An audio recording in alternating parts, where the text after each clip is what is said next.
Olá a todos, meu nome é Luiz Rafael Riso, sou tecnólogo em Meio Ambiente e Recursos Hídricos, formado pela Faculdade de Tecnologia de Jaú, atualmente fazendo mestrado pela Unesp de Ilha Solteira.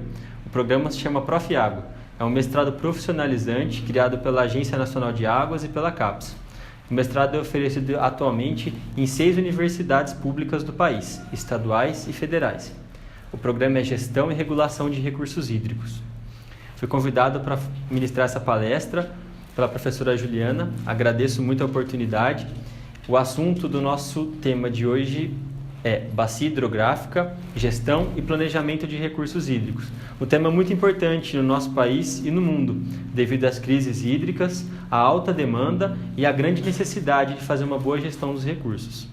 Pessoal, sobre as oportunidades, é muito importante frisar: o cavalo passa lado e laceado.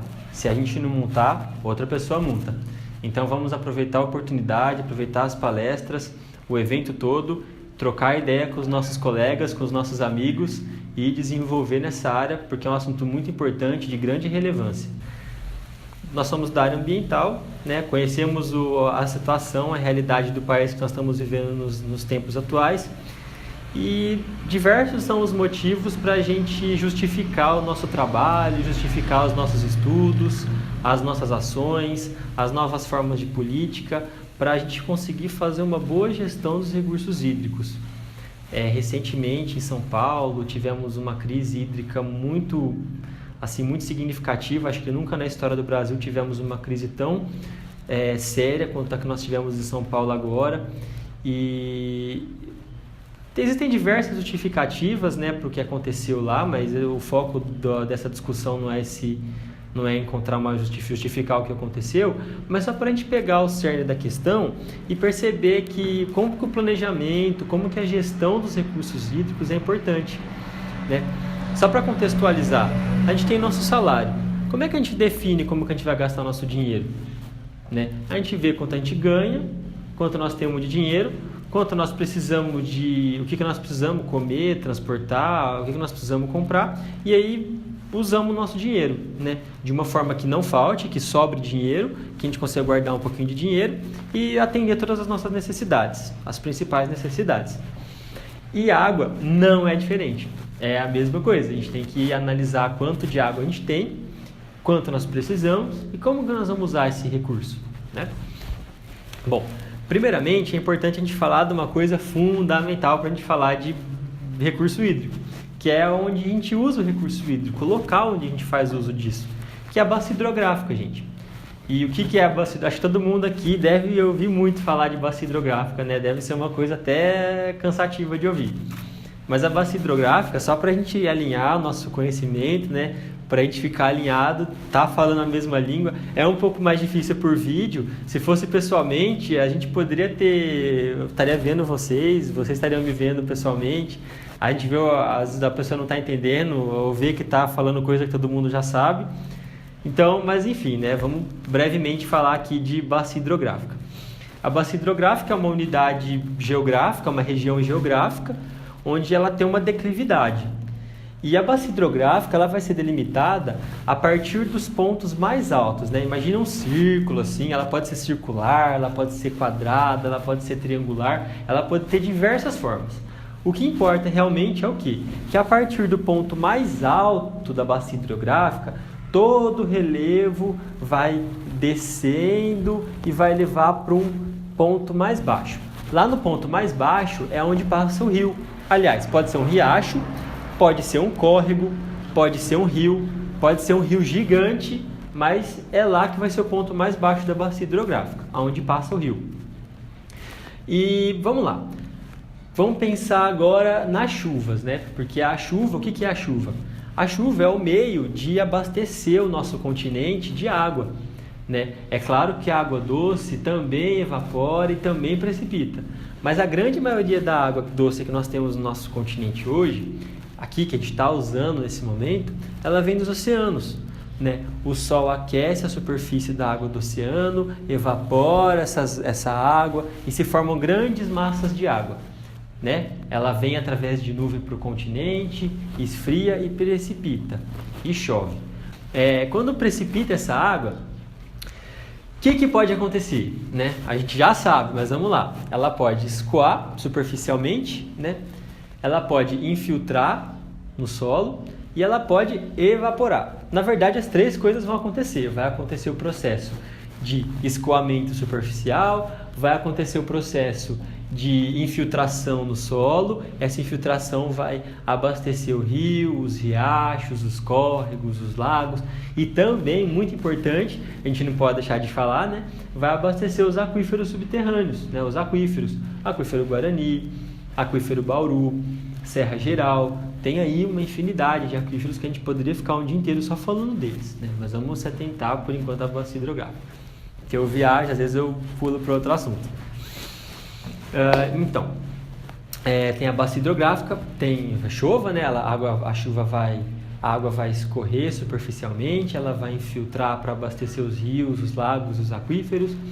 E posteriormente, aquela água que fica armazenada no solo, quando o sol aquecer a terra, essa água vai evaporar. Então, de toda a água que chega na bacia hidrográfica, uma parte vai embora pelo rio, vai seguir rio abaixo, uma parte fica retida ali na bacia ou próxima dela dentro do reservatório subterrâneo e uma parte evapora.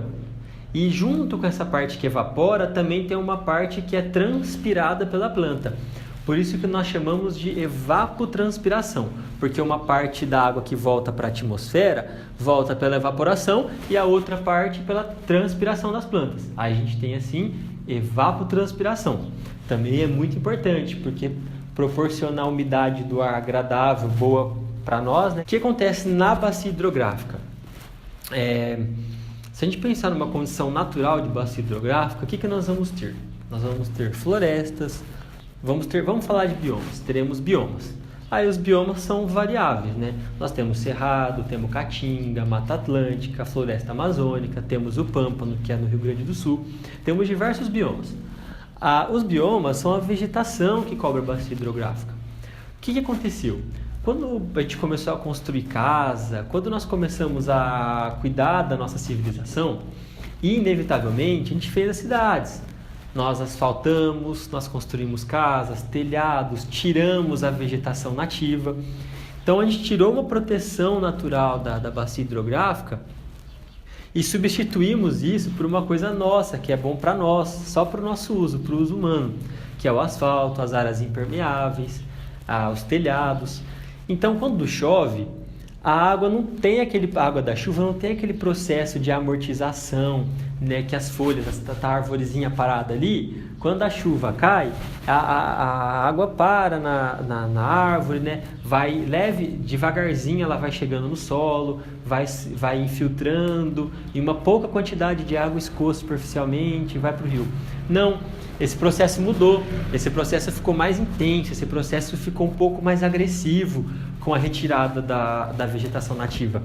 O que acontece? A água cai de uma vez, ela não é amortizada, né, quando ela chega no solo, então é um volume muito grande, de uma vez só, muito intensa, essa água rapidamente cai no solo, já forma um volume grande e já escoa para o rio.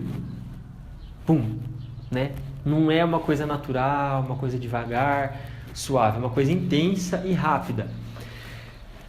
Isso gera muito problema. Primeiro problema, não infiltra água no solo. Então, a gente não está mais abastecendo os nossos aquíferos. Isso é uma coisa muito grave, uma coisa muito séria. Segundo problema, onde a gente tem solo exposto, onde não está impermeabilizado ou onde não tem vegetação nativa, ou aliás, onde não tem vegetação, o solo está exposto verdadeiramente, o que acontece? Essa água passa com tanta força, com tanta velocidade, ela tem energia, ela cria uma energia. Nós não temos a hidrelétrica, que a gente não gera energia com a água dos rios. A mesma coisa acontece com a água da chuva que escoa pela nossa cidade. Ela vai com tanta energia que quando ela chega nessas áreas onde o solo está exposto, ela começa a cavucar, ela começa a tirar aquela terra dali e levar para um outro lugar. É o processo erosivo, que a gente também já provavelmente conhece aqui, né? Então, depois que tem esse processo erosivo, a gente cria buraco, além de ficar um lugar feio, né, visualmente falando, a gente tem problemas ambientais ali, empobrecimento da qualidade do solo, a gente tira a matéria orgânica do solo, aquele solo ele deixa de ser um solo rico e começa a ficar um solo pobre, né? O que não é legal para a gente ter uma cultura ali, né? Ter uma plantação, ter um cultivo de alguma coisa. Não é legal para a gente vir usar esse terreno depois para construir um loteamento, fazer uma casa, fazer uma indústria, um parque. Ele vai ser uma área problemática. Então, assim, vamos contextualizar. Percebe como um problema acarreta no outro? Bacia hidrográfica. Olha como a bacia hidrográfica é importante, né? A interação do ciclo hidrológico com a bacia hidrográfica. É um ciclo hidrológico, né? É um ciclo, é um processo que está acontecendo o tempo todo. Ele interage com a nossa área, com o local onde nós vivemos. E como que a gente está gerenciando isso? Como que nós estamos fazendo a gestão de recursos hídricos? Como que a gente gerencia as matas ciliares dos rios? Como que a gente implanta o nosso bairro? Como que a gente implanta uma empresa? A nossa agricultura? Como é que está isso, né? Agora a gente vai partir para uma outra vertente, né? Vamos pensar mais em gestão, né? Mais em empresa, vamos pensar em uma escola, numa empresa, numa indústria, que a gente tem que fazer a gestão dos recursos. Vamos pensar numa muito comum na nossa região, uma usina de cana-de-açúcar, né? Existe a usina lá, o set de produção deles, é um set de produção, tem uma indústria, uma única usina. Para atender essa usina, quanto a gente precisa de área plantada de cana? Muita coisa, né? Então, toda essa área plantada de cana vai abastecer essa usina por um determinado período, né? Então, vai ter cana crescendo aqui, eu vou abastecer a usina, enquanto a outra cana está crescendo lá, né? A gente tem um ciclo. Eu usei o exemplo da usina, por qual motivo? Para exemplificar um uso de terra, né? É um uso da terra. Toda aquela usina faz uso da terra. Por exemplo, tem caso de usina que lança vinhaça no solo. Essa vinhaça, será que ela está sendo bem lançada no solo? Será que eles estão controlando a quantidade que eles estão lançando? Porque essa vinhaça ela pode infiltrar no solo e acabar contaminando a água do lençol freático. Pode contaminar a água do rio, pode criar uma condição ambiental negativa para o recurso hídrico. E vamos pensar um pouquinho mais à frente. Será que nesse rio, onde está tendo uma contaminação... Gente, isso é uma observação, isso é só hipotético, tá? É só para exemplificar de uma forma fácil, para a gente conseguir trabalhar o tema através desse vídeo, né? Vamos supor que esteja entrando uma vinhaça ali no rio e lá na frente, a jusante, né, abaixo do ponto de lançamento que está ocorrendo essa contaminação pela vinhaça ali no rio, será que lá na frente existe uma captação de água para abastecimento público? Né? O que a gente tem aí? A gente tem um problema de conflito de uso. O cara lá da usina que está fazendo a irrigação da cana dele com a vinhaça, ele pode estar interferindo no uso de um outro cara lá na frente, que vai captar água para abastecer a cidade. Vamos pensar aqui no outro exemplo, então, para não ficar só focado na cana. Uma empresa vamos pensar agora no cara que foi prejudicado, vamos pensar como ele pode prejudicar. O cara do saneamento básico. Vamos lá, tem uma empresa X que capta água, distribui para a cidade, tem que captar esse esgoto novamente, né, o efluente que é gerado, tratar e jogar e fazer o lançamento dele no rio. Vamos supor que essa empresa, né, pode ser uma autarquia pública, pode ser uma empresa privada, enfim, né? Ela não está fazendo tratamento. Vamos supor que ela não esteja fazendo tratamento desse recurso hídrico, está lançando efluente in natura no rio. Como é que fica a qualidade daquele rio?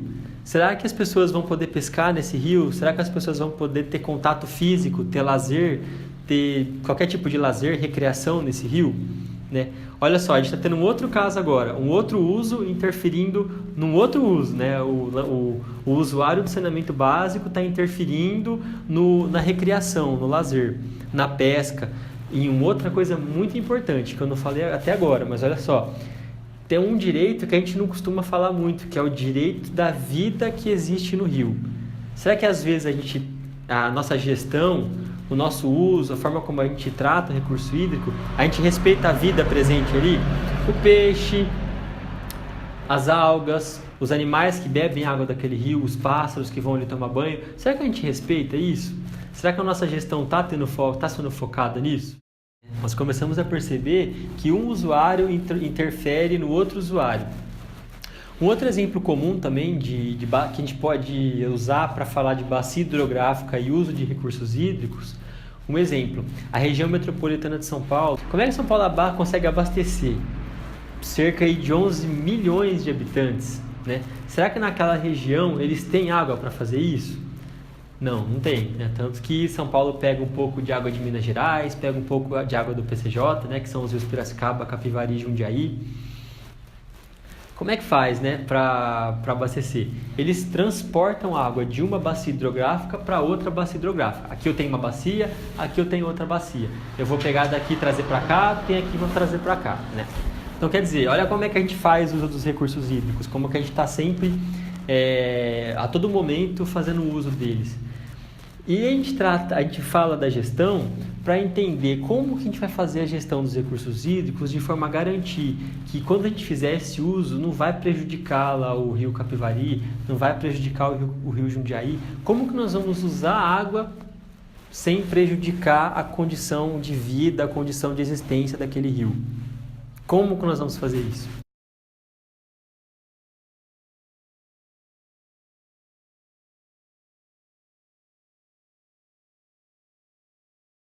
A criação da Política Nacional dos Recursos Hídricos, ela criou arranjos institucionais diferenciados. E esses arranjos, eles são mais, como eu posso dizer, eles são mais interativos, eles promovem a participação da sociedade civil, dos usuários e do poder público. Esses três, eles podem participar juntos, eles podem se sentar, conversar sobre o que está acontecendo em determinada região e tomar decisões sobre como fazer a gestão do recurso hídrico numa determinada bacia, num determinado local. Lembra da bacia hidrográfica do Rio Tietê? Então, a bacia hidrográfica do Rio Tietê ela é bem grandona, corta o estado de São Paulo inteiro. Porém, ela é dividida em 22 unidades de gerenciamento de recursos hídricos. O que acontece? Cada unidade de gerenciamento de recursos hídricos é um comitê de bacia. Na verdade, é um comitê de subbacia, porque é uma subbacia hidrográfica de uma bacia hidrográfica. A gente tem que estar sempre muito atento nisso, tá, pessoal? A nossa área aqui que trabalha com gestão de recursos hídricos, a gente tem que estar sempre ter isso em mente, né? Que uma bacia hidrográfica, ela sempre tem uma outra subbacia hidrográfica. E ela sempre, na maioria das vezes, ela é uma subbacia de uma bacia maior.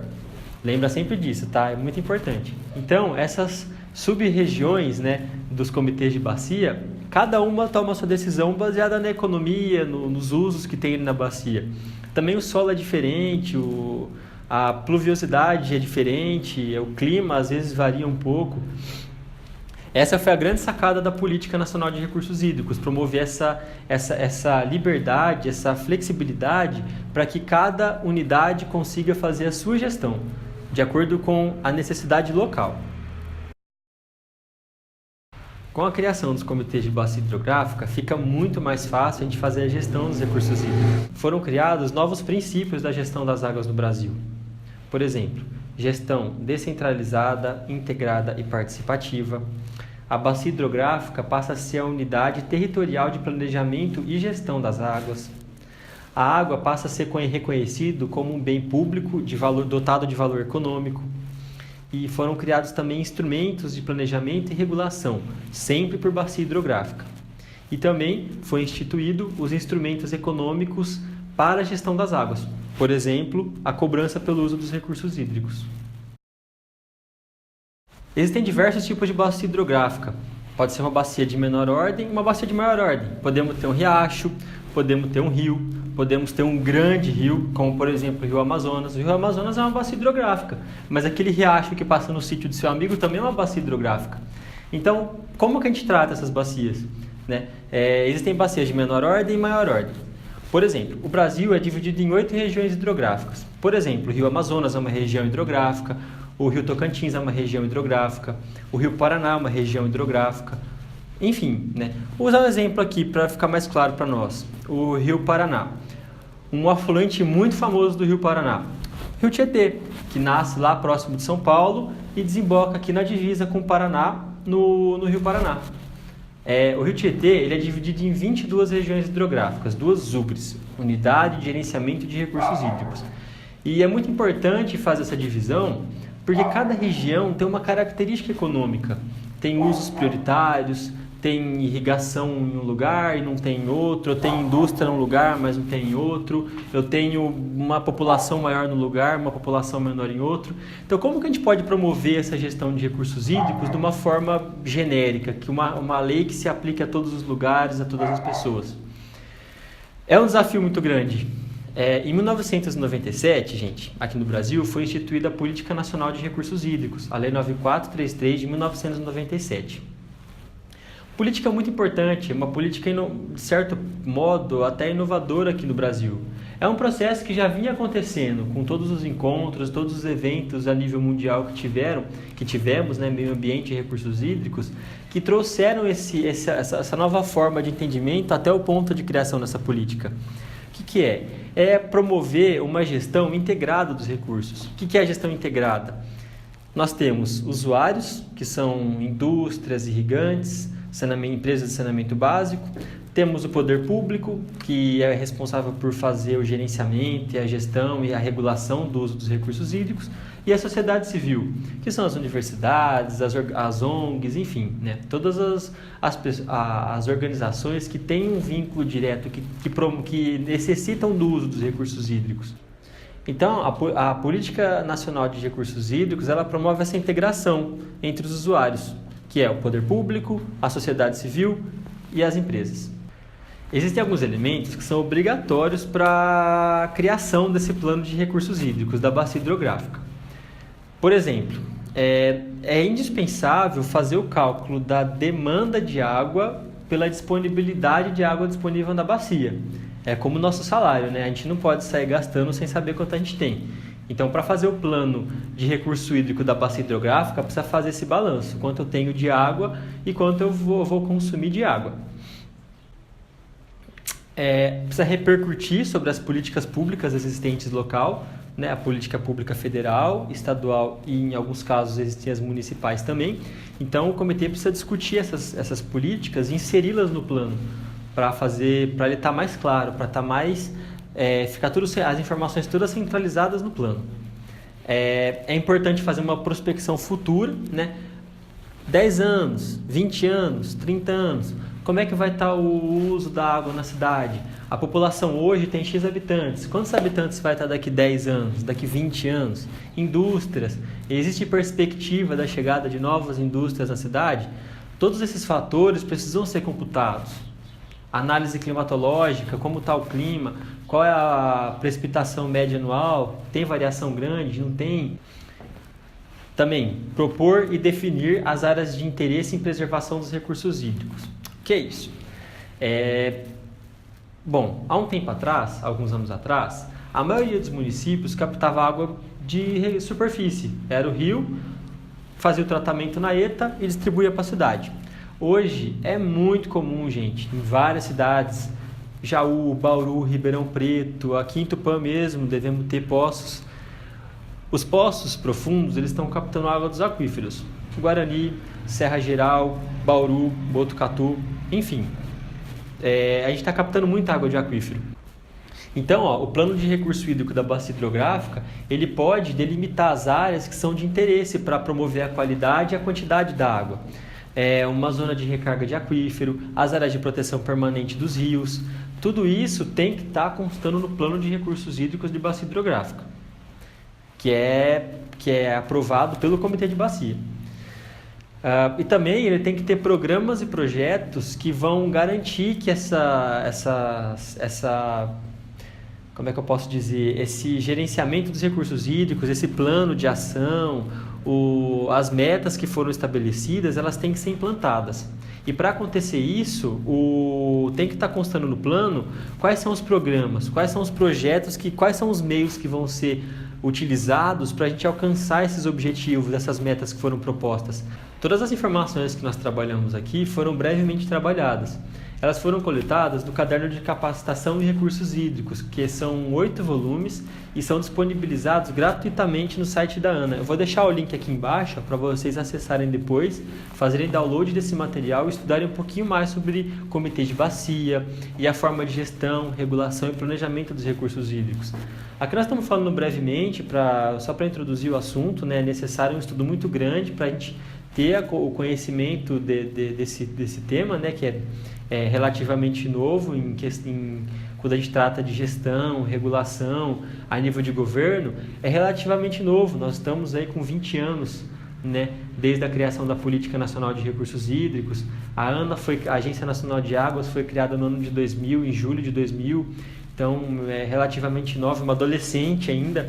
E esse assunto ele tem que ser muito, nós que somos da área de recursos hídricos, da área de meio ambiente, precisamos incorporar isso para aplicar isso de uma forma mais natural em todos os ambientes, nas empresas, nas unidades públicas, nas instituições privadas, nas organizações não governamentais. A gente precisa levar esse conhecimento para essas organizações, para fazer a gestão, para introduzir essa nova forma de gestão, essa forma mais participativa, mais integrada, integrar o ciclo hidrológico, integrar a bacia hidrográfica, né, que é a nossa região onde a gente vive efetivamente e faz uso dessa água. Tudo isso, né, é muito complexo, envolve muitas coisas, envolve uma coisa, a atmosfera, envolve solo, envolve a água em si, envolve como que as empresas ela capta essa água, trata essa água, transporta, devolve a água para o meio ambiente. Então tem todo esse envolvimento, toda essa interação. Agradeço a todos vocês pela atenção. Se tiverem alguma dúvida, pode me enviar e-mails, pode me adicionar no Skype, o contato vai ser passado para vocês. Eu vou colocar aqui do ladinho, ó, tá branco, tá fácil para vocês verem. Agradeço a oportunidade, continue aproveitando o evento, que é muito importante, gente, ter essa troca, né? Se tiverem dúvidas, reforço, mandem para mim que eu respondo assim que possível. E é isso, um grande abraço a todos e até mais. Tchau!